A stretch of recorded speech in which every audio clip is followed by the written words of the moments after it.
जी और सीता जी ठंडी का मौसम क्या होता है उसके बारे में बात करते हैं विस्तार से। और ये कब करते हैं? जब नासिक में गोदावरी नदी में स्नान करना होता है। जैसे आप में से कुछ लोग सरायू नदी में स्नान करने आज सुबह गए, मानना पड़ेगा आप लोग के लिए तालियां हो जाए जो स्नान करने गए सुबह सुबह 5 बजे ठंडी में। तो लक्ष्मण जी प्रतिदिन एक हाथ में कमंडलू लेते थे, एक हाथ में राम और सीता के वस्त्र लेते थे और एक कंधे पे धनुष रहता था, और राम और सीता को गोदावरी के तट पे स्नान के लिए लेके जाते थे, सब व्यवस्था करते थे। और राम और सीता वहां पे स्विमिंग करते थे, तैरते थे और बहुत खेल भी करते थे।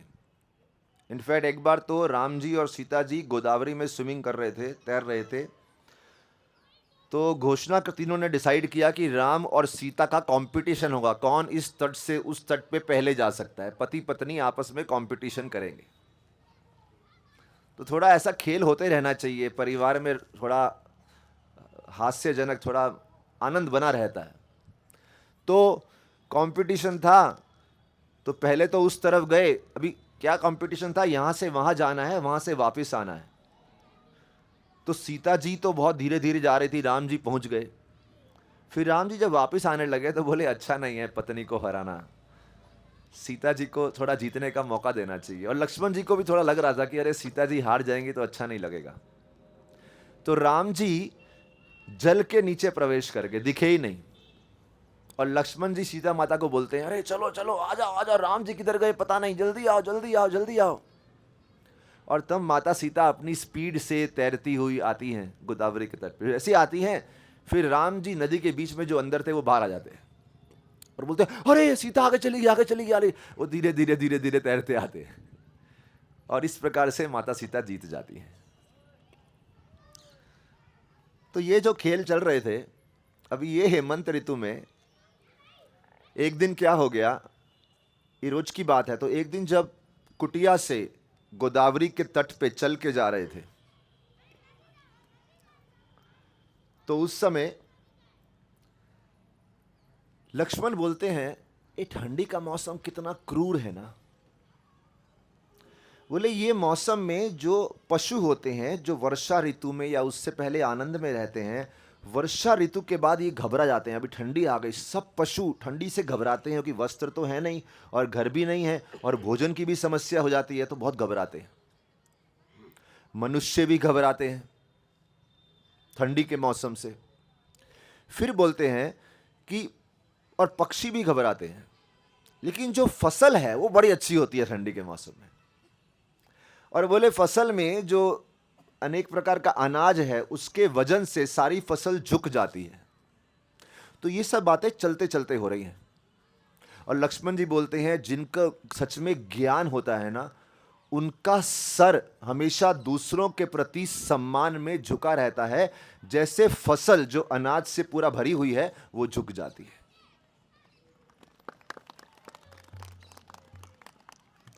फिर वो बोलते हैं कि देखो पेड़ जो है ठंडी में ठंडी को सहन करते हैं, फसल जो है ठंडी को सहन करती है, लेकिन मनुष्य उनको ठंडी पसंद नहीं है। लेकिन ठंडी में मनुष्य को एक बात बढ़िया पसंद है कि बढ़िया से खा सकते हैं।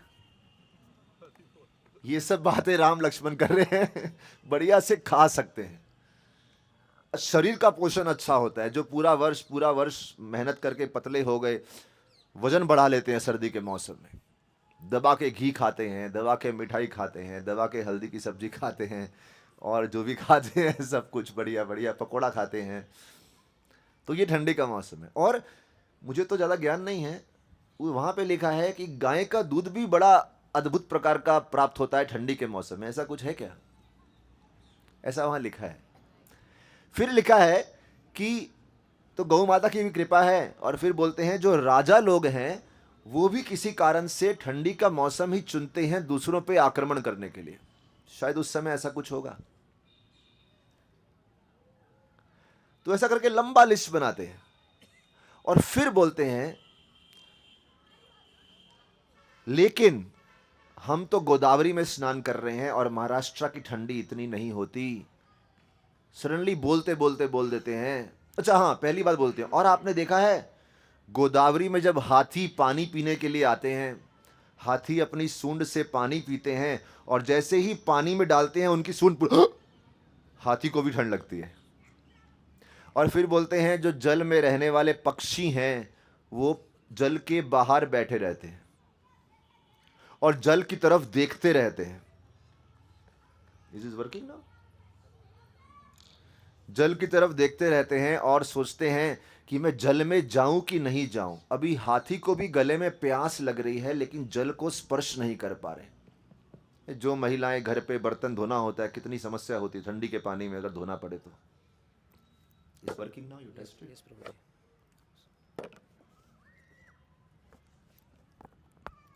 हरे Krishna, Hare Krishna. This is good. Can it be closer? आप बच्चे थोड़ा इधर आ जाओ, साइड में इधर आ जाओ, जैसा भी। Let's try this. Hare Krishna. Better, very good, thank you. कहाँ पे थे हम? हाँ, हाथी और पक्षी। पक्षी बोले पक्षी पानी को देख के ऐसे डरते हैं जैसे एक डरपोक सिपाही सामने युद्ध का मैदान देख के डरता है, कूदू कि नहीं कूदू, कूदू कि नहीं कूदू, कूदू कि नहीं कूदू। ये आप में से जो लोग कीर्तन में नाचने को शर्माते हैं वो बाहर खड़े खड़े सोचते रहते हैं मैं जाऊं कि नहीं जाऊं, जाऊं कि नहीं जाऊं। तो सबका अपना अपना रहता है। जो नदी में स्नान करके आए उनकी भी यही हालत होगी, नदी को टच करूं नहीं करूं, टच करूं नहीं करूं। और ये हंसी मजाक की बात बोलते बोलते बोलते लक्ष्मण बोल देते हैं, अरे महाराष्ट्र की ठंडी तो कुछ नहीं, सरायू नदी की ठंडी, यूपी की ठंडी, अयोध्या की ठंडी क्या कड़क है पता है। और मैंने सुना है जो संदेश लेके आते हैं, जो ट्रैवल करते हैं, उन्होंने भरत की तपस्याओं के बारे में बताया है। तो ये कथा हम भरत जी के बारे में कर रहे हैं कि नंदीग्राम जा रहे हैं और भरत जी 14 वर्ष अयोध्या के बाहर नंदीग्राम में रहे थे। आगे चल के हम सुनेंगे क्यों। लक्ष्मण जी बोलते हैं आपको भरत की तपस्या बताता हूं, ऐसी ऐसी तपस्या है कि आप समझ जाएंगे हम लोग 14 वर्ष कुछ भी नहीं कर रहे जो तपस्या भरत ने की है। क्यों की है? क्योंकि उनका बड़ा भाई, उनकी माता सीता और उनका भाई लक्ष्मण दुख में हैं। भरत चाहते हैं कि उनसे भी ज्यादा तपस्या भरत करें क्योंकि भरत उनके दुखों के कारण है। इतनी तपस्या करी। बोली पहली बात बोलता हूं आपको मैं, भरत अयोध्या को कैसे मैनेज कर रहे हैं। देखिए जो व्यक्ति बहुत सेवा करता है वो बोलता है बदले में फैसिलिटी तो दो।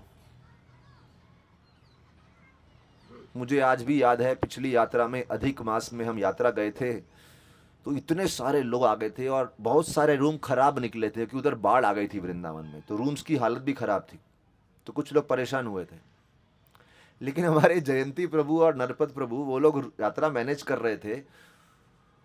यात्रा मैनेज करते हुए इतना तकलीफ था, ऊपर से लोगों को रूम चाहिए थे, तो उन्होंने जो अपने लिए प्रीमियम रूम बुक किया था और जयंती प्रभु जिन्होंने यात्रा का 80% या 60% खर्चा पूरा अपनी जेब से दिया था, उन्होंने रूम छोड़ दिया और रात हो गई और उन दोनों के पास सोने को जगह ही नहीं थी। तो वो बोल रहे थे कि वो तो कुछ नहीं बोले, मैं सोच रहा था कि जो मैनेज करता है वो चाहता है मेरे पास कम से कम कुछ बेसिक फैसिलिटी तो रहे। तो हम सबको, और मैं उनका नाम ले रहा हूं, यहां पे भी काफी लोगों ने बहुत तपस्या की होगी इस यात्रा में, मैं समझ सकता हूं। कुछ लोग को रूम में कष्ट भी हुआ, लेकिन भरत जी सोचे कि मैनेज करेंगे लेकिन मैं रहूंगा नहीं अयोध्या में, 14 वर्ष नंदीग्राम में रह के अयोध्या को मैनेज करूंगा। वो बोलते हैं ना ऑफिस नहीं जाना, वर्क फ्रॉम होम। समझते हैं आप लोग, घर बैठे बैठे वर्क किया। और दूसरी बात लक्ष्मण जी बोलते हैं कि मैंने सुना है भरत जिस प्रकार से राज्य की प्रगति करा रहे हैं, उन्होंने जब तक हम पहुंचेंगे 14 वर्ष, अभी देखिए नासिक में है और नासिक में भी 2 साल बीत चुके हैं, 1 साल बाकी है। ये आखिरी वर्ष जब भी माता सीता का अपहरण हुआ उसका जस्ट प्रारंभ हुआ है, अभी हेमंत ऋतु आई है। देखो दिवाली पे वापस अयोध्या गए और हेमंत ऋतु नवंबर में आती है, तो ये बात नवंबर में हो रही है, 1 वर्ष बाकी है। बोल रहे हैं यहां तो कुछ ठंडी नहीं है, भरत जी वहां पे रहते हुए एडमिनिस्ट्रेशन कर रहे हैं, और जब हम 1 साल बाद वापस जाएंगे तब तक 14 वर्षों में मैंने सुना है कम से कम अयोध्या का जो धनराशि है, जो उनका जो पूरा रिसोर्सेज है, वो 4 गुना बढ़ गया रहेगा। भरत ने कुछ फैसिलिटी नहीं लिया, लेकिन सेवा इतना किया कि जितना राम छोड़ के गए थे उससे 4 गुना बढ़ गया। सुंदर बात है। फिर बोलते हैं खाने की बात, ये तो उनकी सेवा की बात होगी। भोजन है, बोले हम लोग सोच के आए थे 14 वर्ष कंद मूल खाएंगे। इसलिए कुछ लोग बोलते हैं जगह जगह सीता रसोई बनी है, लेकिन माता सीता ने तो कुछ पकाया ही नहीं। कुछ लोग का ये भी विचार है, वो तो कंद मूल ही खाए, तो रसोई किस बात की। लेकिन चलो वो एक अलग डिटेल है, अलग लोगों के अलग विचार है। लेकिन बात यह है, बोले हम यहाँ कंदमूल खा रहे हैं। जब आप निकले थे तो भरत ने बोला हम कंदमूल खाएंगे, लेकिन जब हम निकल गए भरत को लगा कि मेरे भाई तपस्या से उनको ढूंढना पड़ रहा है, कुछ फल मिल जाए, कुछ मिल जाए, मैं उनसे भी कठोर तपस्या करूंगा। जो जऊ होता है ना, बारले जऊ होता है, जऊ, उसको आप गौमूत्र में भिगोए। और भरत ने 14 वर्ष केवल वही खाया, क्योंकि वो चाहते थे जो राम जी खा रहे हैं उससे भी कम क्वालिटी का फूड खाना चाहिए। और दूसरा, वो सोचे जब खाने बैठते थे तो बोले दिन में एक बार ही खाएंगे, और जब खाने बैठते लगातार रोते रहते। तो जऊ है, गौमूत्र है, साथ में उनके अश्रु भी मिल जाते, सोच सोच के कि मेरे भाई पे क्या बीत रही होगी। ये भरत की हालत थी। और जब सोने की बात आती, बोले रात को देर रात तक लोग मिलने आते। क्यों? क्योंकि महल के बाहर सब लोग मिलने नहीं आ सकते, महल में। लेकिन ये तो कुटिया है, कोई भी मिलने आ जाए। तो काम बढ़ गया, इतनी मीटिंग्स हो गई, रात को 12-1 बजे तक मीटिंग चल रही है। हर रोज का ये हालत है। और उसके बाद सुबह उठने की जब बात आती, रात को जितना भी देर से सोए हों, सुबह 5 बजे के आसपास, 4:30-5 बजे ब्रह्म मुहूर्त शुरू होता है, उससे भी 2 घंटा पहले उठ जाते। क्यों उठ जाते? क्योंकि वो सोचते थे, कितने लोग को मालूम है कि इतनी जल्दी भरत क्यों उठते थे? ठंडी के मौसम में, और नदी में स्नान करने जाते। हाथ ऊपर कीजिए, किस किस को मालूम है? हाँ बताइए।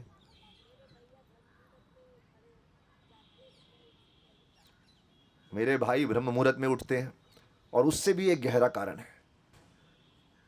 वो क्या है? बोले मेरी वजह से मेरे भाई को इतना कष्ट हुआ है, मेरे बड़े भाई को इतना कष्ट हुआ है, और मेरे पिता की मृत्यु हुई है। देखिए, भरत सोच सकते थे ना, मेरी क्या गलती है, मेरी माँ की गलती है। हम में से कोई आता तो यही सोचता ना, हमारी क्या गलती है, हमने थोड़ी ना प्लान किया था। हम तो बहुत जल्दी काम करते हैं कि अपना दोष किसी पे थोपने को। और यहाँ भरत की गलती भी नहीं, लेकिन भरत बोलते हैं मेरा जन्म इतना पापपूर्ण है, मेरी वजह से मेरे पिता की मृत्यु हुई, मेरी वजह से मेरे भाई को वनवास हुआ, मैं बहुत ही अशुभ व्यक्ति हूं, और अगर मैं सुबह सुबह गया और लोगों ने मेरे दर्शन किए, उनका पूरा दिन अशुभ हो जाएगा, इसलिए इतनी जल्दी उठो। तो लक्ष्मण बोलते हैं वो उस समय जाके सर्दी के मौसम में स्नान करते हैं, ताकि कोई उनका चेहरा ना देखे। ये खाने की बात हो गई, सोने की बात हो गई।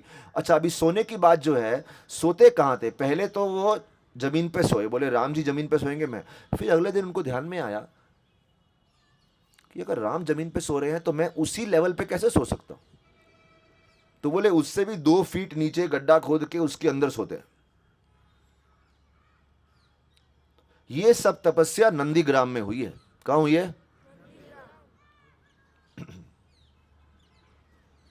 और इतनी तपस्या के बाद तो लक्ष्मण जी ये सब बता रहे हैं, और जैसे लक्ष्मण जी ने राम जी को ये बताया, फिर लक्ष्मण जी का जो टोन था बोलने का वो बदल गया। वो टोन क्या था? वो ये था कि लक्ष्मण बोलते हैं, देखो मैं भरत को गलत समझा, भरत तो इतना दिव्य पुरुष है, मेरे को विश्वास नहीं हो रहा कैकेयी जैसी क्रूर जहरीली स्त्री से कैसे जन्म ले लिया। एक जगह जब कैकेयी ने पहली बार भरत को बताया कि राम को मैंने वनवास दे दिया, उस शोक में पिता की मृत्यु हो गई, उसमें राम भरत जो है अपनी माँ की तरफ देख रहे हैं, बोल रहे ये कैकेयी इतनी सुंदर है, जैसे कोयल है, उसकी सुंदर वाणी होती है, लेकिन जब कोयल काटती है ना, बहुत बुरी पीड़ा देती है। तो बोले वाणी तो बड़ी सुंदर है कोयल की, लेकिन जब मारती है चोंच तो बहुत पीड़ा देती है। दूसरा बोले बिल्ली, बिल्ली अपने बच्चे को अपने जबड़े में पकड़ती है, लेकिन बच्चे को पीड़ा महसूस नहीं होती। लेकिन वही जल बिल्ली अपना जबड़ा, अपना पंजा जब मारे ना, किसी की मृत्यु कर सकती है। कई कई को देख रहे, बोल रहे हैं तू वो औरत है, एक तरफ तो कोयले जैसी मधुर है, लेकिन जब मारती है तो अपने पति का भी हत्या करा दिया तुमने।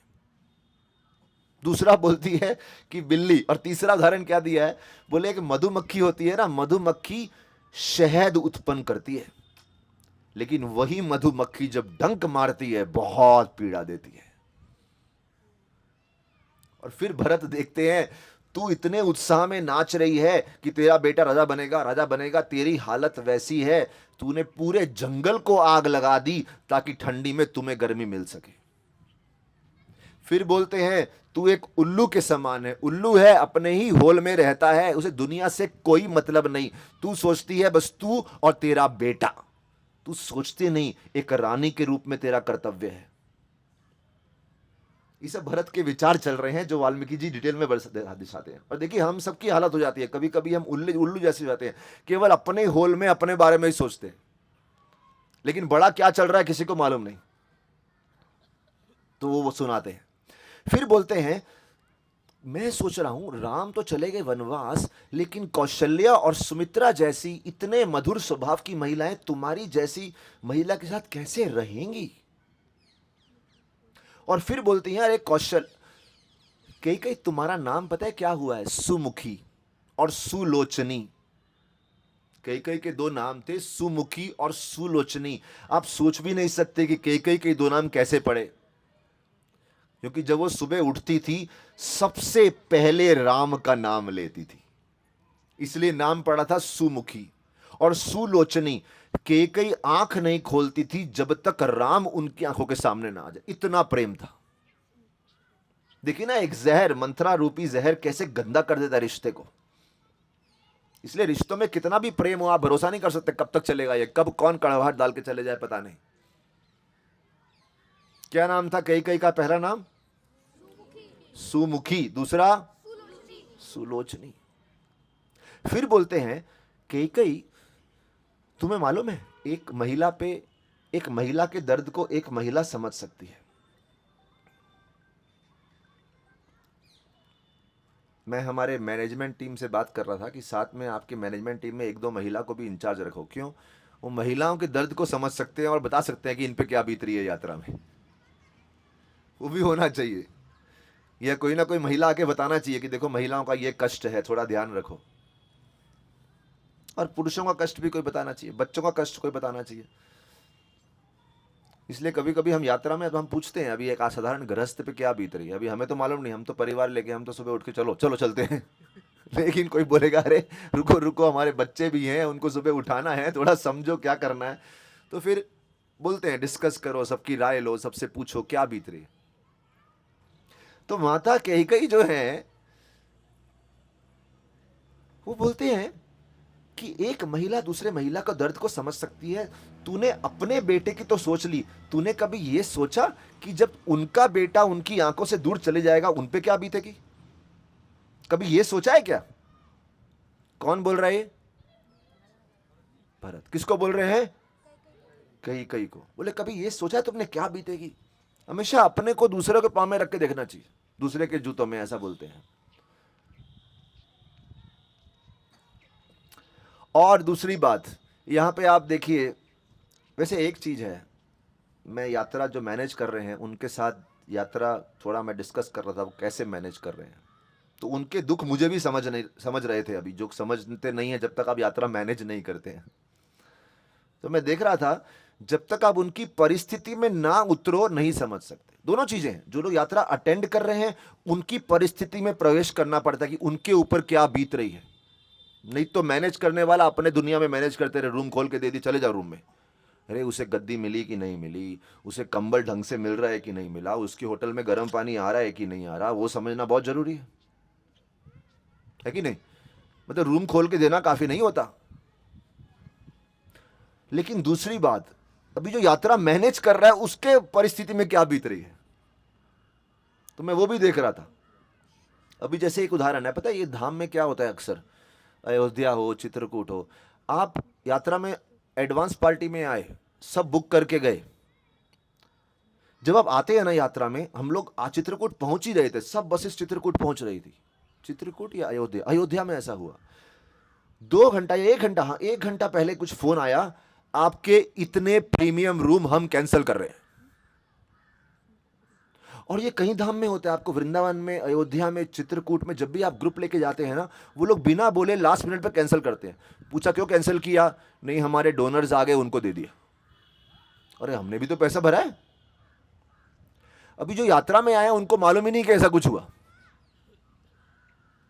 फिर अभी किसको शिफ्ट करें, किसी को भी शिफ्ट करें तो गाली मिलेगी उनसे, तो फिर जो मैनेजर हैं वो सोचते हैं हम ही शिफ्ट हो जाते हैं, शांति रहेगी। एक छोटा सा उदाहरण है, ऐसी कुछ होता है। दूसरा मैं सोच रहा था अभी एडवांस पार्टी, हमारे तो जो एडवांस पार्टी में भी आए वो तो गृहस्थ लोग हैं आपके जैसे ही, कोई यात्रा एजेंट भी नहीं है। अर्जुन प्रभु आए थे, नरपत जी आए थे और जयंती जी आए थे, तो वो यात्रा में आए। अभी वो बेचारे अपनी दुकान छोड़ के आए, उनको भी छोड़ना नहीं है, काम संभालना है, जो भी है, जो लोग व्यस्त हैं संभालना है उनको, तो फटाफट अभी छोड़े टाइम में जो करना है जितना कर सकते हैं तो वो किया। अच्छा अभी तीसरा चीज आता है, जहां पे अच्छे होटल हैं वहां खाने के लिए हॉल नहीं है, जहां पे हॉल है वहां अच्छे रूम नहीं है, जहां अच्छे रूम हैं, हॉल हैं, लेकिन रूम कम है, सबके लिए नहीं है। तो सारी चीजें एक जगह नहीं मिल रही, तो जिसको रूम खराब मिला, लेकिन शायद वो प्रसादम हॉल के सबके पास हो, शायद कुछ भी हो सकता है, सम कॉम्बिनेशन में बता रहा हूं ऐसा।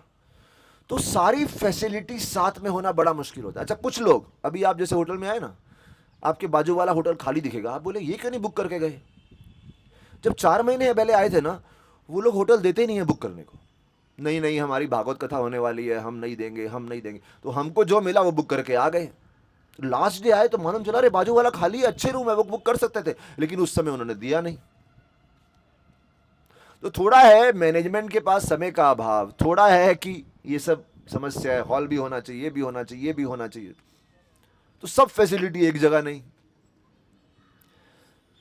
मैं आपको अपने हृदय की बात बोलता हूं कि मैं जब भी हमारे गुरु महाराज की यात्रा हम लोग अटेंड कर रहे हैं 20-25 साल से, तो हर दिन देखे हैं, कभी रूम मिला, अरे फर्स्ट क्लास रूम, क्या बढ़िया, कपड़ा सुखाने का जगह, हम लोग को तो कपड़ा सुखाने का जगह, वही दो धोती कुर्ता का दो जोड़ी है, एक सुखाना एक पहनना है, तो कपड़ा सुखाने का जगह ही हम खुश हो जाते हैं, अरे वाह कपड़ा सुखाने, इतनी बड़ी धोती सूख जाएगी।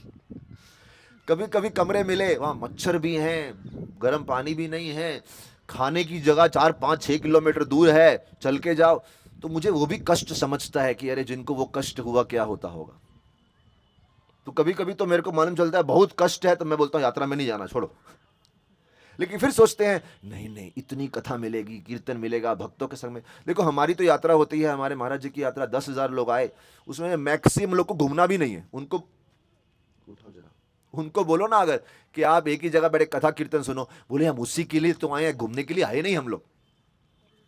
क्योंकि शास्त्रों में बोला है कि ये जो मांस की बनी हुई आंखें हैं इनसे क्या देखेंगे आप, लेकिन जब कान की आंखें हैं, सुनते हैं और देखते हैं तो समझता है हाँ ये स्थान है। अभी जैसे वो सज्जन सूर्यकुंड की महिमा बता के गए, अच्छा यहां बैठे हैं हम लोग, यहां पे ये हुआ था, नहीं तो क्या देख के आए, कुछ देखा नहीं। तो ऐसे बहुत सारी बातें हैं। तो यहां बात आ रही थी, कई को पूछते हैं कि अच्छा एक और बात हो, यात्रा की बात बता रहा था मैं, यात्रा में हो सकता है कोई लोग सोचे कि अरे छोड़ो ना, आप लोग को समय नहीं है तो किसी ट्रैवल एजेंट से यात्रा बुक करा लो। लेकिन हमने देखा जो लोग 12,000 दिए, जब एजेंट से पूछा वो बोले वो इकोनॉमी का आपको 16-18,000 लगेगा पैसा, और प्लस वो एक जगह से पूछा, उधर तो क्वालिटी का भी भरोसा नहीं था, क्वालिटी क्या देंगे वो। तो बहुत सारे चैलेंज आते हैं। पिछली बार हमने ना फूड कैटरिंग बाहर दे दिया, इस बार प्रसाद कैसा है, ठीक है किचन का, कितने लोग बोलते हैं ठीक है प्रसाद, कितने लोग को लगा ठीक नहीं है। हाँ। और एक आध आइटम कुछ खराब होगी, होता है ऐसा कभी, सब आइटम तो अच्छी नहीं बनती, वो तो घर में भी होता है कभी ऐसा, है ना, ऐसा घर में तो होता नहीं कि सब अच्छा बनता है और आप बोल भी नहीं सकते घर पे, है कि नहीं? तो लड़ाई हो जाती है घर पे कि क्या जो बना खा लो अभी चुपचाप, यहाँ बोल देते हैं। तो 100 बातों की एक बात, अभी देखो फर्स्ट डे नरपत जी को हमने बोला आप किचन से बाहर नहीं निकला, और वो खुशी से बोले हम रोज ही नहीं निकलेंगे। क्यों? कुछ 7 बजे चाहिए और वो 8 बजे बन रहा है, ऐसा नहीं चलेगा कि सबको निकलना है, बसेस को निकलना है। तो बात यह है कि गुरु ग्रुप में जाओ ना, तो यात्रा में कुछ कठिनाई होती है और कुछ फायदे भी होते हैं। अभी आपको डिसाइड करना है। जिसको कठिनाई ज्यादा लग रही है ठीक है अकेले आओ, जिसको फायदे ज्यादा लग रहे हैं ग्रुप में आओ। और फिर हमारी तो एमवीएस की यात्रा मेनली कथा कीर्तन के लिए होती है। किसी को लग रहा है बहुत कथा हो रही है, चलेगा रूम पे जाओ। अगर किसी को कथा नहीं सुननी थी तो आज रामलला दर्शन करके यहां पे आ जाते, हमने तो रोका नहीं था। तो ये सब कुछ बातें हैं कि कैसे संघर्ष होता है, लेकिन जब आप उस परिस्थिति में उतरते हैं तभी समझ पाते हैं, तब तक नहीं समझ पाते। अच्छा, अभी एक ऑप्शन है कि एक व्यक्ति सब कुछ स्पॉन्सर कर दे। जैसे कभी कभी लोग यात्रा निकालते हैं, नरेश जी ने द्वारका यात्रा निकाली थी, पूरा यात्रा उन्होंने संभाल लिया। लेकिन वो 1 साल हो सकता है, हर साल तो वैसे नहीं कर सकते ना, तो आदमी लुट जाएगा, सड़क पे आ जाएगा। तो एक बार स्पॉन्सर कर दी ठीक है अभी, लेकिन स्पॉन्सर करो तो फिर तो उनकी यात्रा में गए, पानी की बोतल ऐसे पड़ी थी जैसे गंगा बहा रही हो, और रूम में पानी की बोतल ही बोतल, बोतल ही बोतल पानी, मतलब जब चाहिए जितना चाहिए पी लो। वो होटल में गए, वो होटल कम था, रिजॉर्ट था। तो हमारे कुछ सज्जन गांव में आए थे, वो रिजॉर्ट में कभी उन्होंने पेट साफ नहीं किया, वो छत चढ़ के खेत में गए रिजॉर्ट को छोड़ के। याद है कि नहीं आपको? वो बोले ये बंद कमरे में हमारा पेट साफ नहीं होता। इतना बढ़िया टॉयलेट था, वो टॉयलेट भी 5 स्टार होटल का जैसा था। तो कभी यात्रा ऐसी होती है कि एक व्यक्ति ने किया सबने कर लिया, कभी यात्रा है सबने अपना अपना राशि निकाला उससे किया। और हमेशा एक दूसरे की परिस्थिति में उतर के देखो, तो उसके कष्ट समझेंगे और इसके कष्ट समझेंगे।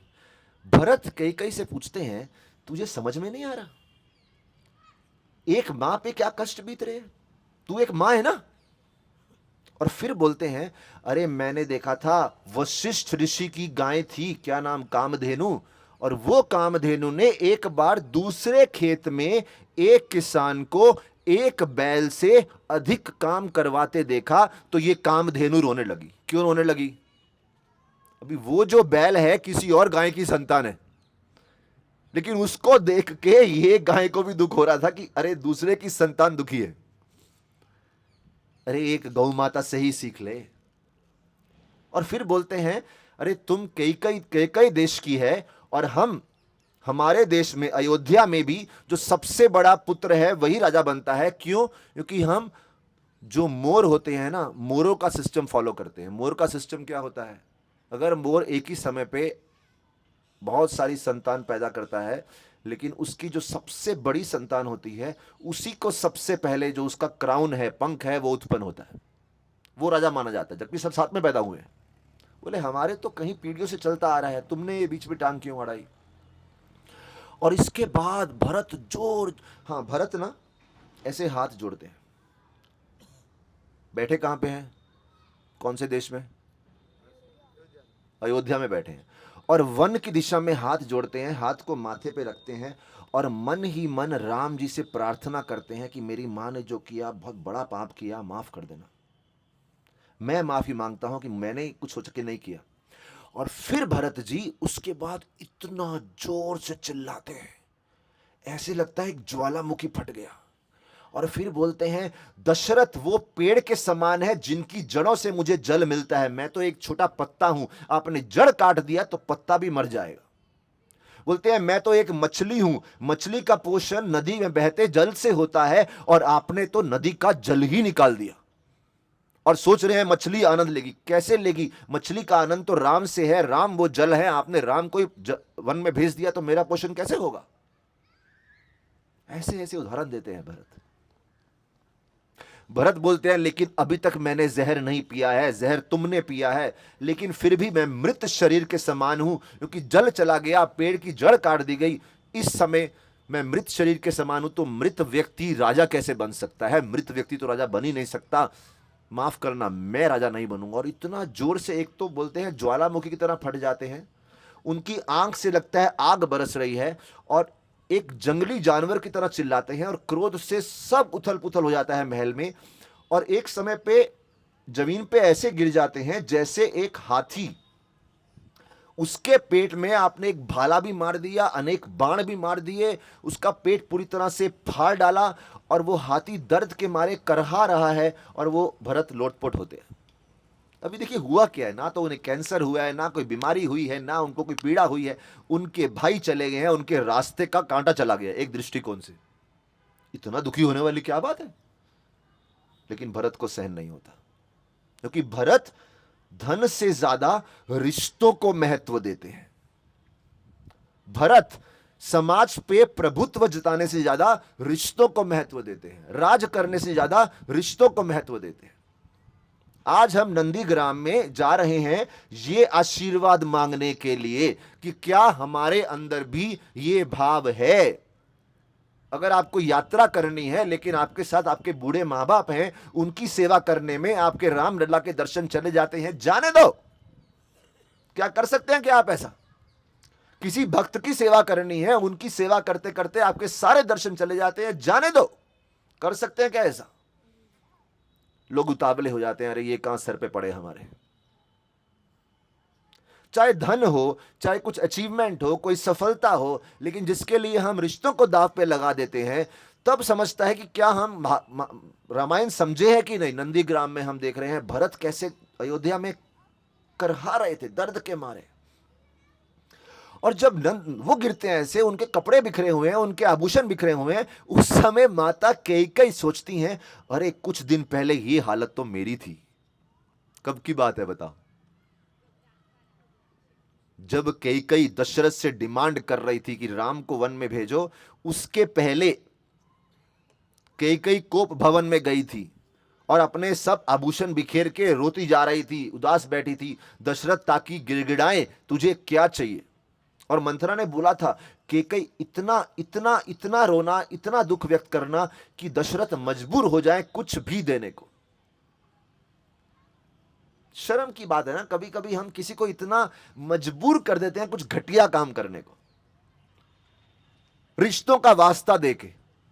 और आपको मैंने एक बात और बताई थी कि जब भरत को मालूम चला कि राम वन में गए हैं, भरत ने सबसे पहले पूछा, अगर राम ने कुछ पाप किया है तो जरूर, अगर राम ने कोई बहुत बड़ा गलती किया है, उनको वन में भेजना उचित है, क्योंकि अच्छे सिद्धांत, अच्छे वैल्यूज, अच्छे नैतिकता को धारण करने के लिए रिश्तों को तोड़ना पड़े, कोई समस्या नहीं है। अभी आप देखो, हम लोग रिश्ते को रखने के लिए कोई भी बुरी आदत करने को तैयार हो जाते हैं। चोरी करेंगे, डाका डालेंगे, नशा करेंगे रिश्तों के खातिर। लेकिन भरत बोल रहे हैं रिश्ते तोड़ना पड़े चलेगा, लेकिन अगर कुछ गलती नहीं है तो रिश्तों की खातिर मैं सब त्याग सकता हूं। बोलो भरत महाराज की जय। हरे कृष्णा कृष्णा कृष्णा हरे हरे।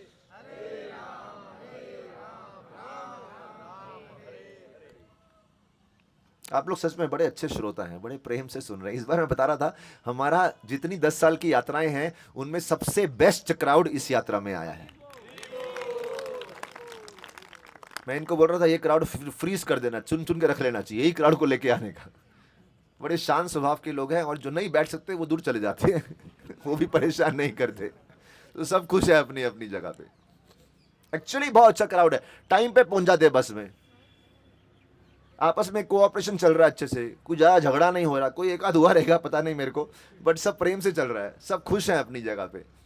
राम जी की अपार कृपा है हमारे ऊपर। ऐसा होना चाहिए, कोऑपरेशन चलना चाहिए बढ़िया से। और उत्साह में कभी कभी कुछ लोग आके बताते हैं बच्चों ने कितना उत्साह बढ़ाया, बच्चे कैसे रामायण सुनते हैं, अच्छे अच्छे प्रश्न पूछते हैं। अभी हम कुछ प्रश्न लेंगे, 2-3 कुछ लोग के प्रश्न हैं, थोड़ी देर में लेते हैं। तो ये बड़ा अच्छा लगता है, कोई उत्साह से ना वक्ता के साथ रेसिप्रोकेट करे। पीरा जी किधर हैं? पीरा जी बैठे हैं कहीं, तो कहीं बैठे हैं, वो पीछे बैठे हैं। हाँ, वो कथा कल बता रहे थे, बड़ा सुंदर, अच्छा लगा मेरे को। वो सरायू कुंड गए थे, सरायू स्नान के लिए गए, और स्नान करके मालूम चला सूर्य कुंड में कथा कीर्तन है, फटाफट आ गए। और उन्होंने ये बात केवल रखी नहीं, बताई, तो बताने से भी हमारा भी उत्साह पड़ता है कि हमने कुछ आयोजन किया तो उन्होंने वैल्यू किया उसको, है ना। फिर कल वो डिम्पल माता जी हैं, कहाँ है डिम्पल माता जी? यहाँ बैठी हैं। कल तनिष्का की मम्मी किधर हैं? अभी नहीं है इस समय, हैं उधर पीछे बैठे हैं। कल बता रही थी कि अरे कथा हमारा मिस हो गया, हम लेट हो गए आने के लिए, कथा का रिकॉर्डिंग मिलेगा क्या? तो ये सब छोटी छोटी बात है कि लोगों ने उत्साह दिखाया। तो उत्साह दिखाते हैं तो श्रोता भी इतने अच्छे हो तो फिर कथा, पूरी यात्रा का आनंद होता है। जब कीर्तन नहीं है तो माताएं अपना अलग अलग भजन कर रही हैं, कीर्तन कर रही हैं, आनंद हो जाता है उसमें।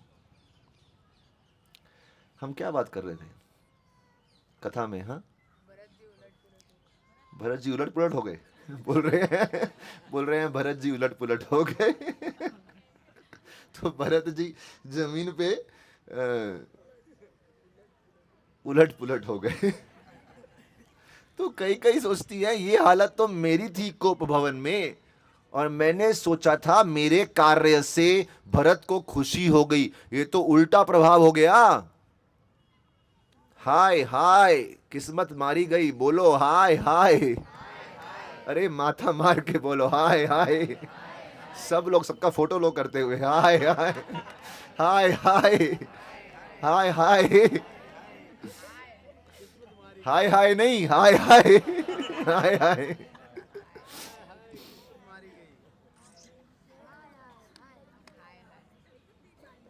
कल रात को मनीष जी ने मुझे व्हाट्सएप किया 10:30 बजे। कुछ तो पूछना था, हम सो गए थे तब तक। उन्होंने हरे कृष्णा की जगह गलती से वो व्हाट्सएप से हाय निकल गया। तो उस पे हाय लिखा था। तो मैं सोचा 10:30 बजे ये हाय क्यों कर रहे हैं मेरे को। मैंने वो सुबह देखा 3 बजे उठ के, तो मैं देखा ये हाय क्यों कर रहे हैं। मनीष जी कहाँ हैं इस समय? अच्छा, सामने ही बैठे हैं।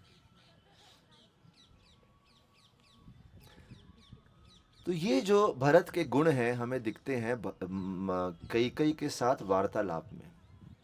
अब हम आपको वापस नंदीग्राम लेते आते हैं। 14 वर्ष हो चुका है, और ये बात है 14 वर्ष के पहले के। आप लोग कथा में आनंद आ रहा है? सुन रहे हैं खुशी खुशी? तो जब वापस आते हैं तो वापस आने की बात कभी शुरू होती है, भरत का जिक्र कभी शुरू होता है? जब भी रावण का वध हो गया तो वो दिन वनवास का आखिरी दिन था। अगले दिन किसी भी हालत में अयोध्या पहुंचना था, क्योंकि अयोध्या नहीं पहुंचते तो भरत ने प्रतिज्ञा ली थी, राम अगर आप 14 वर्ष के बाद वापस नहीं आए मैं अपने प्राण त्याग दूंगा। और देखिए आजकल कोई बोलेगा ठीक है 2-3 दिन लेट जाएंगे चलेगा, चलता है, क्या फर्क पड़ता है। उस समय प्रतिज्ञा मतलब प्रतिज्ञा, बोल दिया मतलब बोल दिया, पत्थर की लकीर। तो जैसे अच्छा अभी रावण का वध एक जो आखिरी दिन हुआ, अभी आप देखो वो आखिरी महीना कितना टेंशन में निकला। सबसे बड़ी टेंशन तो सीता ने दे दी, क्योंकि माता सीता ने बोला अगर 1 महीने के अंदर राम जी नहीं आए तो मैं प्राण त्याग दूंगी। और ये किसको बोला था? अरे बोलो किसको बोला था? हनुमान जी सीता से मिलने गए थे ना अशोक वाटिका में माता सीता से, तो बोले 1 महीने के। पहले माता सीता ने 2 महीना बोला, फिर 1 महीना कर दिया। शायद उनको भी समझ गया ये वनवास समाप्त होने वाला है। तो अभी डेडलाइन शुरू हो गया, काउंट डाउन। 30 दिन है केवल आपके पास। हनुमान जी को वापिस किष्किंधा क्षेत्र हम्पी पहुंचने में 3 दिन लगे। वहां से आए, वहां से 12 दिन लगे पूरी सेना को समुद्र के तट पे लाने को। कितने दिन हो गए? महीने में से 15 दिन तो यहां चले गए। अभी तो समुद्र भी पार नहीं हुआ। 3 दिन तक राम प्रयास करते रहे समुद्र हमें रास्ता दे, समुद्र ने रास्ता नहीं दिया। कितने दिन हो गए? 18। 18 के बाद राम जी ने टोटल, हाँ वो टोटल 800 मील लंबा और 80 मील चौड़ा समुद्र बना, सेतु बना। वो सेतु को बनाने में कितने दिन लगे? 5 दिन। 5 दिन में 800 मील सेतु बना दिया, वो भी वानरों ने। कोई इंजीनियर्स नहीं है, कोई सिविल कॉन्ट्रैक्टर्स नहीं है। 800 मील 80 मील चौड़ा 5 दिन में बनाया। बाद में सीता जी की जिक्र आता है, इसके बारे में चर्चा करेंगे, याद दिलाना जब सीता आती है देखती है ब्रिज को। इतना बड़ा ब्रिज बनाया, इतनी मेहनत करी। कितना दिन हो गया? 23। कितने दिन बचे? 7 दिन में रामायण का युद्ध हुआ और रावण का वध हुआ, और वध होते होते 7वां दिन हो गया। और उसके बीच में कितना कुछ हो गया। लक्ष्मण मूर्छित हो गए, उनके लिए वो, उनके प्राण बचाने के लिए हनुमान जी गए बूटी लेने, क्या कुछ नहीं हुआ। संजीवनी बूटी लेके आए। तो 7वें दिन तक दो चिंता थी, एक तो सीता प्राण त्याग देंगी और भरत ध्यान प्राण त्याग, उनका क्या? सोचिए राम जी का टेंशन कितना होगा, भाई गया या पत्नी गई, कुछ तो होने वाला है। मैं बोलता हूं 10 सेकंड आंख बंद करके सोचिए राम जी का टेंशन क्या होगा। मैं आपको 10 सेकंड देता हूं।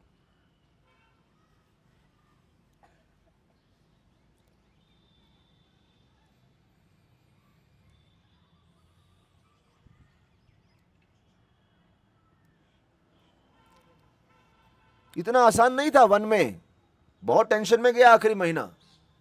उसमें कुछ नहीं था, मेरा खाना क्या है, सोना क्या है, कुछ नहीं था। राम जी रोते जा रहे थे और ऊपर से युद्ध करना है। और उसके बाद जब युद्ध अंत हुआ, विभीषण को इतना प्रेम था राम जी से, बोले राम जी को छोड़ो, मैसेज भेजते हैं भरत को अयोध्या दे दो, आप लंका पे राज करो। तब वो बोलते हैं इस समय राज से ज्यादा मेरे जीवन का सबसे बड़ा प्रोजेक्ट है भरत को आनंद देना है। क्यों? क्योंकि जब सर्दी के मौसम में लक्ष्मण जी माता सीता और राम को भरत के दुख बता रहे थे, कितने साल पहले? 1 साल पहले बता रहे थे। उस समय राम जी इतने उतावले हो गए थे, इतने रोए थे, बोले हम अभी चलते हैं, छोड़ो 14 साल पूरा नहीं करेंगे, भरत के दुख देखे नहीं जाते, अभी चलते हैं। तोड़ दो सब प्रतिज्ञा, मेरे लिए सबसे प्रिय मेरा भाई भरत है, मेरा सबसे बड़ा धन भरत है। अगर मुझे कोई प्रिय है तो सीता, लक्ष्मण, भरत, और कोई प्रिय नहीं है। मुझे अभी का अभी वापस लेके चलो, अभी का अभी वापस। और रोते जा रहे, रोते जा रहे। और अभी 13 वर्ष हो चुके हैं और लक्ष्मण और सीता सोच रहे हैं अभी तक तो हम राम जी पे डिपेंड करते थे, अभी राम जी हमारे बीच में एक छोटे बच्चे की तरह रो रहे हैं, हमारी क्या हालत होगी। सोचो ना, बच्चे अगर यात्रा के बीच में माता पिता रोने लगे, बच्चे घबरा जाएंगे, इन्हें क्या हो गया। और उस समय वो इतनी घबराहट होती है। लेकिन लक्ष्मण और सीता एक बात समझ गए, बोले कभी कभी कोई व्यक्ति हमें सहारा देता है, कभी कभी ऐसी भी परिस्थिति हो सकती है कि हमें उसको सहारा देना पड़े। राम जी फूट फूट के रोए, फूट फूट के रोए, बोले ठीक है वेट करते हैं, मुझे एक, अगर मेरे वश में हो जो काल का चक्र है उसे घुमा दूं और ये 1 वर्ष एक पल में खत्म हो जाए, मैं ये चाहता हूं। एक समय तो राम बोले मुझे अपने प्राण त्यागने हैं। भरत को इतना दुख मेरी वजह से मिला, 14 वर्ष वन में हम रहे, उसने हमसे ज्यादा तपस्या करी, हम तो बहुत आनंद ले रहे हैं। और भरत तो काम भी कर रहे हैं, हम तो कुछ काम भी नहीं कर रहे, पूरा ऑफिस तो वो संभाल रहे हैं, है ना। कभी कोई अगर आप किसी के साथ मिल के दुकान संभालते हैं, आप पिकनिक पे चले जाएं, पीछे व्यक्ति सोचेगा अरे काम तो पूरा मैं कर रहा हूं, भरत ने काम किया, भरत ने कुछ फैसिलिटी नहीं मांगी बदले में। और हां, लक्ष्मण ने एक बात बोली थी, बोले भरत रोज जाके रिपोर्ट देते हैं। किसको रिपोर्ट देते हैं? चरण पादुका सिंहासन पे हैं, और वो भी अयोध्या में नहीं, उनके पास सिंहासन में, उनको जाके रिपोर्ट देते हैं। कुछ लोग बोलते हैं अयोध्या में थी सिंहासन, लेकिन रिपोर्ट किया रोज उन्होंने कि आप मास्टर हैं, मैं सेवक हूं। तो कुछ लोग अपने घर में अपने अपने भगवान के विग्रह को रिपोर्ट देते हैं हर रोज का। हर हमारे मंदिर में आएंगे ना, प्रतिदिन सुबह मंगल आरती के बाद एक रिपोर्ट होती है, आज फलाने भक्त ने पूरे दिन के लिए प्रसाद की व्यवस्था करी, आज फलाने भक्त ने कल इतनी भगवत गीता बांटी। तो अलग अलग रिपोर्ट जाती है हर मंदिर में। आप में से कितने लोग कभी घर में भगवान के सामने कोई रिपोर्ट देते हैं? जरा हाथ ऊपर कीजिए, 1 2, हाथ ऊपर कीजिए, हाथ ऊपर कीजिए, जरा दिखाइए, 1 2 3 4, Radha Gopinath very good, 5 very good, Arjun ji, और पीछे वो कौन बैठा है पीछे? चश्मा ही नहीं है इधर। पीछे कौन है? पारस, हाँ यस। और कौन है? अच्छा आप भी देते हैं, वेरी गुड, क्या बात है। तो भरत जी रिपोर्ट देते थे बढ़िया से। और फिर क्या हुआ? Can you put this laptop straight properly? अरे आप ले गए थे चश्मा मेरा। See this is the monkey here, you know, he took away my चश्मा ओनली। ठीक है, दिलीप वानर दास।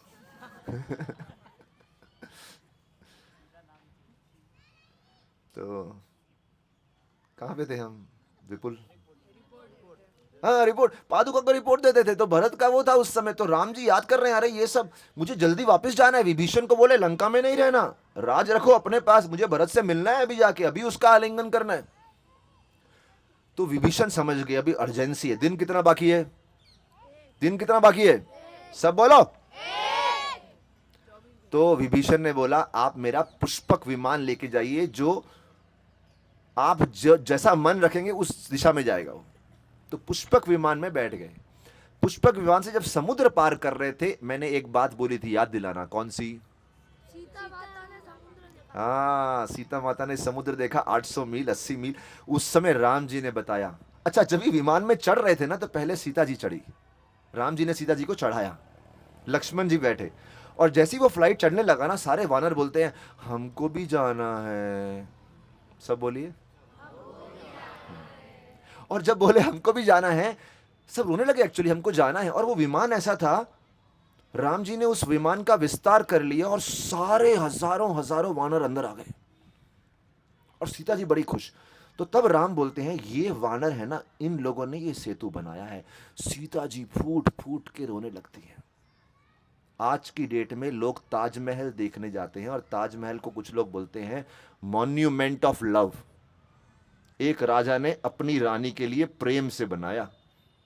रामायण लिखती है, रामायण में लिखा गया है अगर कोई सच्चा प्रेम की यादगार है तो वो ये सेतु बंध है जो वानरों ने अत्यधिक प्रयास करके 5 दिन में सीता के लिए बना दिया। इसके बारे में कोई बात नहीं करता। सीता जी फूट फूट के रोती हैं और एक एक वानर को आंखों से ऐसा थैंक्स बोलती हैं, आपने मेरे लिए, आप तो मुझे कभी देखे भी नहीं थे, जानते भी नहीं थे, हमारा कोई रिश्ता भी नहीं है, हमारे घर के लोगों ने हमें निकाल दिया, लेकिन आप जंगल के प्राणियों ने हमारे लिए इतना कुछ किया। बहुत गदगद हो जाती है। फिर रामेश्वर आते हैं। रामेश्वर में जहां पे 3 दिन वेट किया था राम जी ने सेतु बनाने के लिए, वहां राम जी बोलते हैं अभी शिव जी की आराधना करेंगे, जाते हुए नहीं किया, युद्ध के समाप्त में करना चाहिए। हनुमान जी को बोला शिवलिंग का व्यवस्था करो। हनुमान जी शिवलिंग लेने माउंट कैलाश पर्वत पे चले गए। और वहां पे जब गए तो उनको एक उत्तम शिवलिंग जो राम जी के लिए अच्छा लगे उनको मिला ही नहीं, पूरा मार्केट ढूंढ लिया। तो हनुमान जी वहां पे ध्यान में बैठे और शिव जी प्रकट हो गए और शिव जी ने शिवलिंग दिया, लेके जाओ। हनुमान जी ध्यान लगाए, बढ़िया। ओम नमः शिवाय।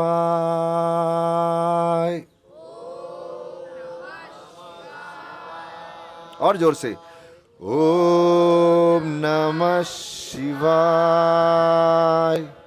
ओम नमः शिवाय। बस बस बस बस हो गया, नहीं तो यहीं पे हो जाएगा, शिव जी प्रकट हो जाएंगे यहाँ पे। हनुमान जी को शिवलिंग दिया, हनुमान जी लेके आए, लेकिन हनुमान जी की तपस्या में समय लग गया। जब तक आए राम जी को देरी हो गई थी। राम जी ने सीता जी को बोला आप ही माटी से, वालू होती है ना, वालू सैंड, उससे शिवलिंग बना दीजिए। सीता जी ने बना दिया, पूजा भी हो गई, तब हनुमान जी आए। हनुमान जी को इतना दुख लगा, अरे मैं इतना मेहनत करके गया और आपने पूजा भी, किसने लगाया ये शिवलिंग, कौन लेके आया? राम जी ने समझाया शांत हो जाओ, समय मेरे को भरत की चिंता हो रही है। अभी देखिए ये पूरी कथा जो सुना रहा हूं, इस समय राम के मन में भरत बसे हुए हैं, बाकी सब तो बस कर रहे हैं, लेकिन भरत भरत भरत भरत भरत। अभी जैसे आप लोग यात्रा में आए, फर्स्ट दिन से हमें राम जी के दर्शन करने, राम जी के दर्शन करने, राम जी के दर्शन, अयोध्या जाना है, अयोध्या जाना है। बाकी सब दिखा रहे हैं तो आप देख रहे हैं, लेकिन सबकी आंखें फिक्स है, अयोध्या कब जाएंगे, अयोध्या कब जाएंगे। कुछ लोग ऐसे अयोध्या कब जाएंगे, अयोध्या कब जाएंगे। तो ऐसे ही उनको भरत कब, भरत कब, भरत कब। प्लीज अंडरस्टैंड, राम जी को कितना भरत से मिलने का आतुर था, हमको उतनी आतुरता होनी चाहिए नंदीग्राम में जाके भरत जी का आशीर्वाद लेने के लिए।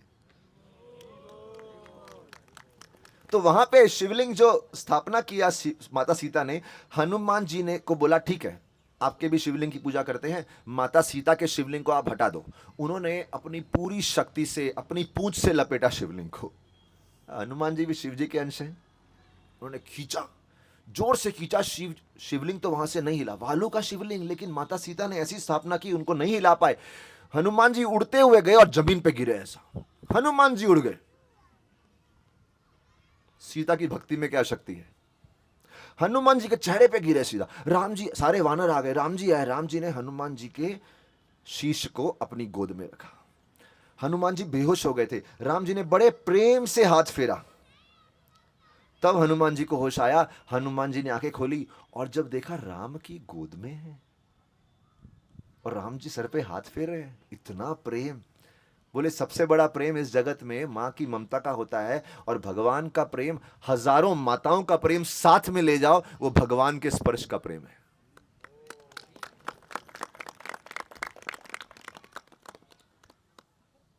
तो उन्होंने हाथ फेरा, हनुमान जी रो रहे हैं, और हनुमान जी जब रो रहे थे तो राम जी बड़ा अच्छा बात बोले। राम जी पता क्या बोले? पता है पहली बार मैं आपको किष्किंधा क्षेत्र में मिला था, वो कौन सा पर्वत था, इस पर्वत पे मिले थे?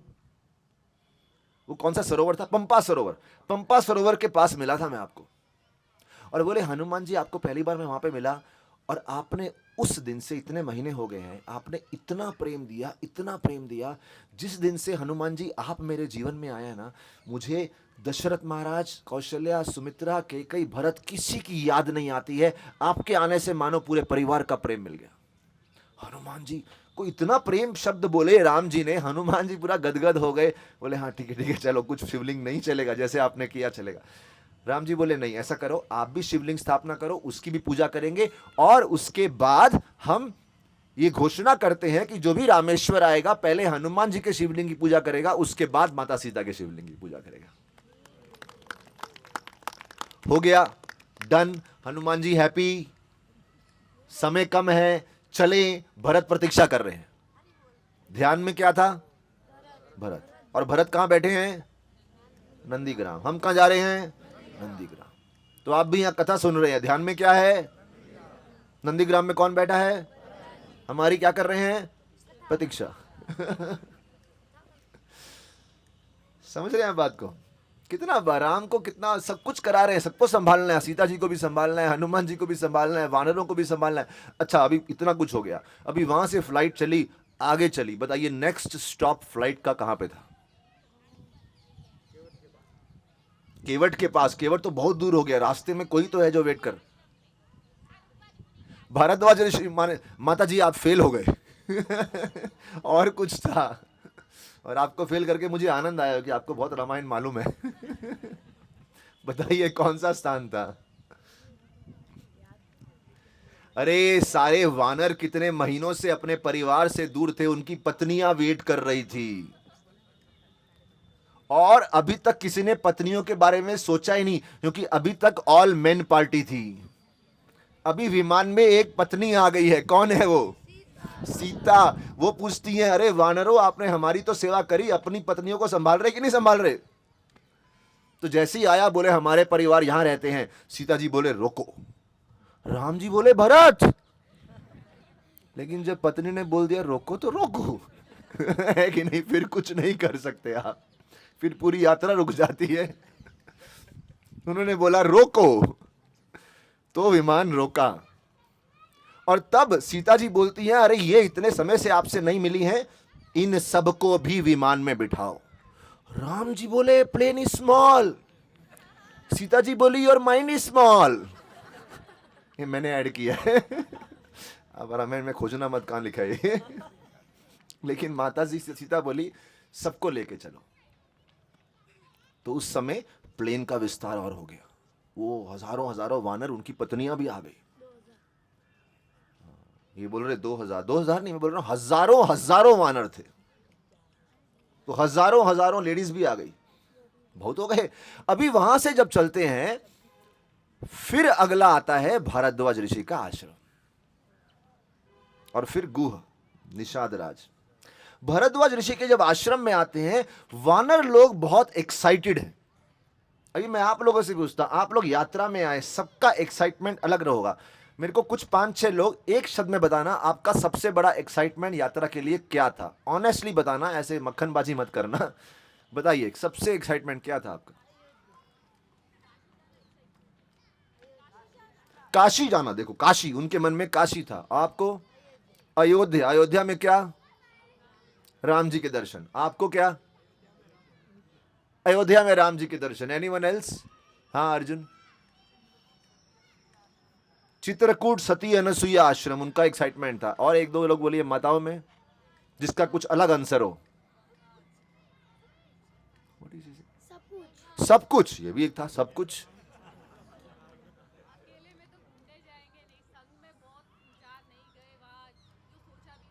संग में वो कर लेंगे इतना कुछ। कभी आपने सोचा था संग में, कुंड के पास, बगीचे में बैठ के ये कथा सुनेंगे? ये भी सुंदर जगह है सूर्य कुंड। आप बताइए। धाम में रामायण सुनना, वो उनका एक्साइटमेंट था। पीछे बताइए पारस जी, आपकी आवाज नहीं आ रही। कथा, आप बताइए। प्रयागराज संगम स्नान, राजा हरिश्चंद्र, अरे वाह, काशी, इनको भी काशी जाना है, वेरी गुड। और कोई काशी वाले कितने हैं जो काशी सोच के आए हैं? अच्छा, आप बताओ।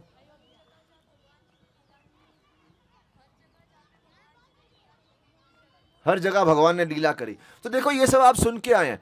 अभी ये जब भरद्वाज ऋषि जा रहे हैं, ये वानरों ने कुछ सुना है भरद्वाज ऋषि के आश्रम में, कि भरद्वाज ऋषि के आश्रम में जब भरत जी आए थे पूरी सेना लेके, इसके बारे में हमने आपको बताया था कामतगिरी पर्वत में, भरद्वाज ऋषि के छोटे से आश्रम को उन्होंने इतना बड़ा नगरी बना लिया था, स्वर्ग पूरा उतर आया था। तो वानर सोच रहे थे हमें भी वो चमत्कार देखना है, तो ये उनकी इच्छा थी, हमें वो चमत्कार देखना है। तो सारे वानर भरद्वाज ऋषि के यहाँ पहले तो देखने आ रहे हैं, हम इतने समय से वन में घूम रहे हैं, हम अच्छा भोजन चाहिए। और भरद्वाज ऋषि हमने सुना है बड़ा अच्छा फीस्ट खिलाते हैं। और वही हुआ, जब भरद्वाज ऋषि के पास है, उन्होंने ऐसा फीस्ट, ऐसा पार्टी किया, ऐसा पार्टी किया। वानर लोग जो इतना युद्ध कर करके थक गए थे, उनकी सारी थकान दूर हो गई, बढ़िया उनका सत्कार हुआ। और सब लोग भोजन के लिए, भोजन तैयार हो रहा था उस समय, और सब भोजन के लिए बैठ भी गए।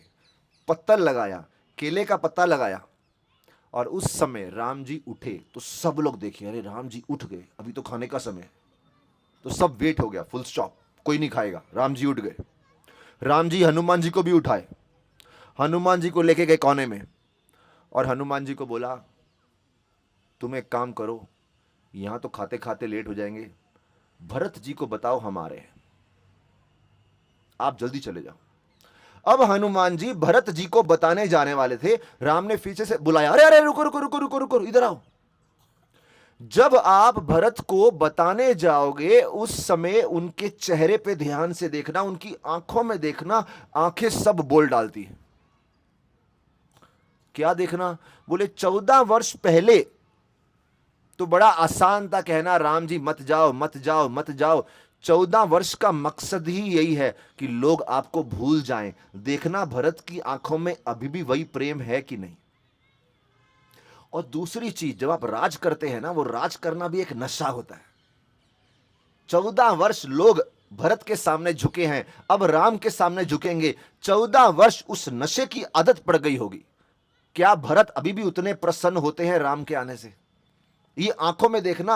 और हनुमान जी वेदों में बहुत निपुण थे, वो जानते थे किसी का बॉडी लैंग्वेज कैसे स्टडी करना है।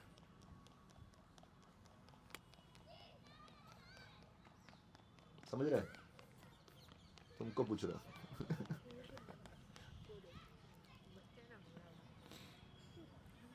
मैं आप लोग का बॉडी लैंग्वेज स्टडी कर रहा हूं, कितने आप चंचल हैं बच्चे लोग।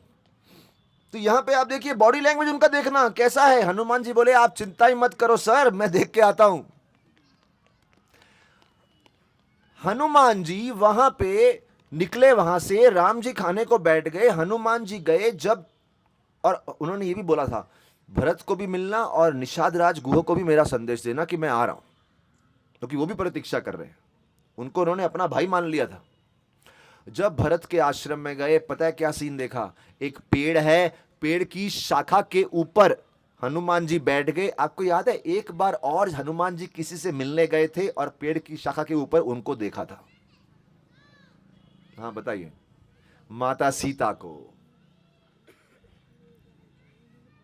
और माता सीता उस समय क्या करने वाली थी? आत्महत्या।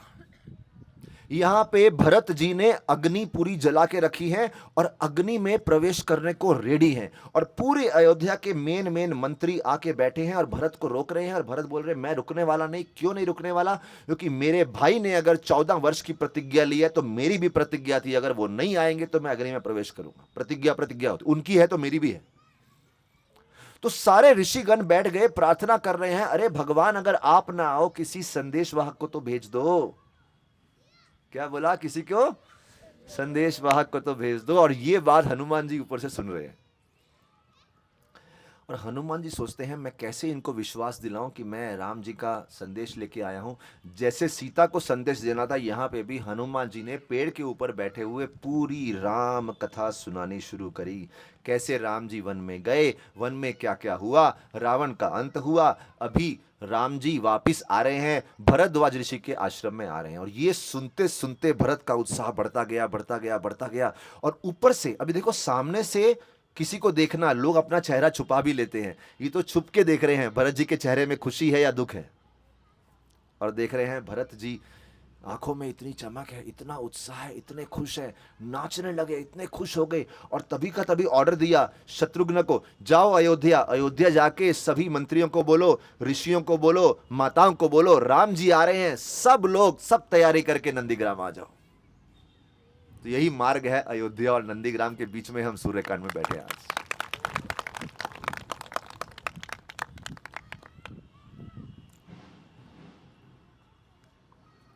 बोलो हरि बोल। और हनुमान जी ये संदेश दिया, भरत जी बहुत खुश हो गए। भरत जी जब हनुमान जी वापस गए तो सब खाना चल रहा था और हनुमान जी के लिए जगह ही नहीं बची थी।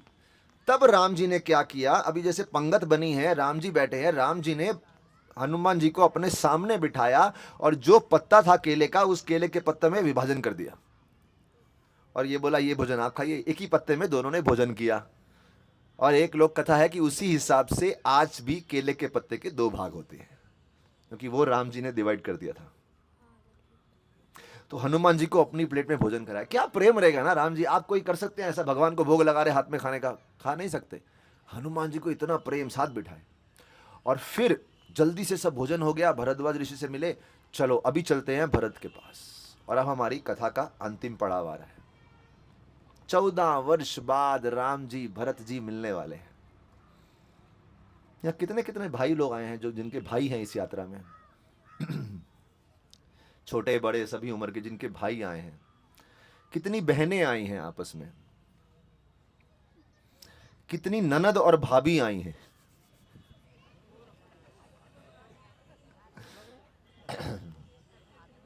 बहुत सारे रिश्ते हैं यहाँ पे।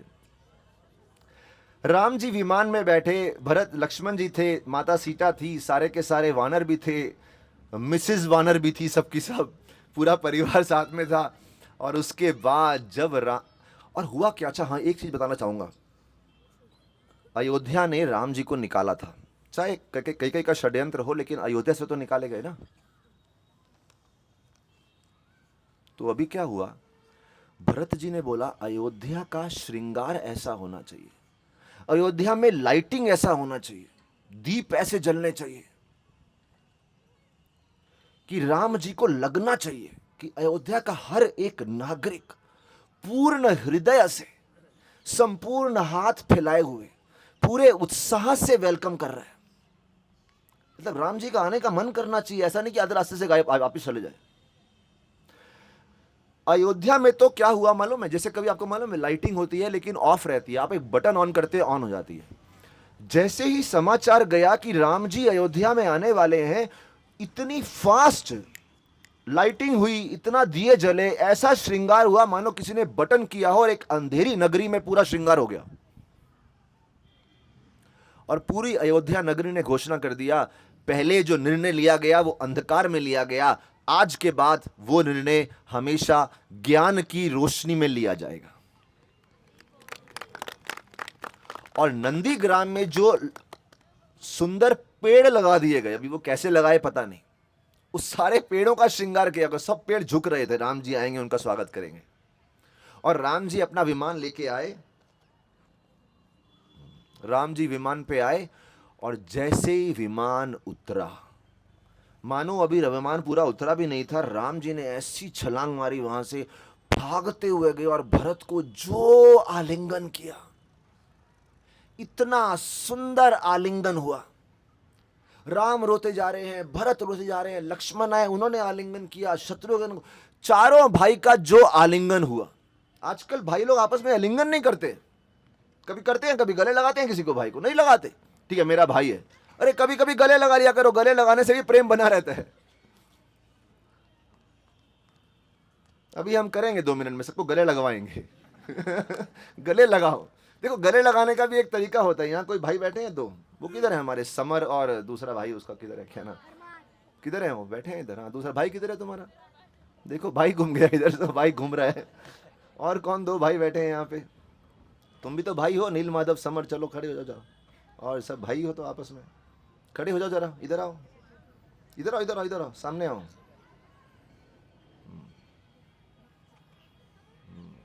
हाँ जोर से गले लगाओ दोनों को। हाँ छोड़ना नहीं, छोड़ना नहीं बिल्कुल, अच्छे से पूरा। वो एक दूसरे को क्या बोल रहे हैं कान में, पता नहीं कुछ तो बोल रहे हैं। तुम्हारा भाई किधर